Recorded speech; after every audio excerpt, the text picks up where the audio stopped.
If you were to ask anyone in my family, they would tell you that my biggest weakness is probably anything that has to do with art. So I want to talk about presentation aids, but I want you to know that I trust so many of you are more creative, you're more advanced with technology, so you know this at a completely different level. But I want to talk at a couple things today. One, I want to talk about options for presentation or visual aids, and then we'll look at types of specific graphs, charts that will help when you're presenting information.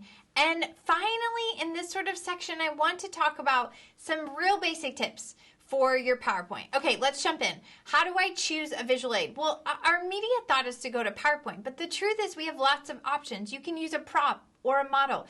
Maybe you're teaching a group of kids how important it is to work as a team, and every time you lose someone, it's like pulling a piece out of your Jenga tower. Eventually, it collapses. I've seen reptile shows where they use live snakes. I tell a story about my grandpa and Dr. Pepper, and I hold a Dr. Pepper can, which just enforces the message. It's designed to aid you. You can also use pictures. We have this saying that a picture is worth 1,000 words. I have students in my face-to-face classes often do pechakucha, which are presentations solely based on pictures. It's very visual. It's a Japanese presentation style. It's really great, but it's another option just to bring in a picture. I have a good friend who presented to one of my classes after she took a trip to Antarctica, and she brought artwork or pictures with her. And now here's what gets tricky. You're in an academic class. You will probably be a professional. So you'll go to present information at some point that will involve a graph, a chart, or table. So I want to look at, when do we use a graph, chart, or table? When is it most effective? So let's look primarily at these three basic types of graphs. The first two are bar and our line graph. I want you to see that these are over time. So your bar graph compares a few things over time in a more simplistic way. A line graph sometimes will give you, it's a little bit easier if you're showing things. You have maybe 3 to 5 items and you want to see trends over time. But your bar and line graphs are really looking at over time, and you're wanting to compare some things. Pie graph is when you're looking at the whole. So these are really good for where's our money going for a budget, or where are our calories going if you're doing a health presentation. But it's looking at the whole. And then we have the pictogram, the flowchart, the table. The pictogram is just uses images. It's really simple, but it's also good for comparison. And again, it's a visual approach.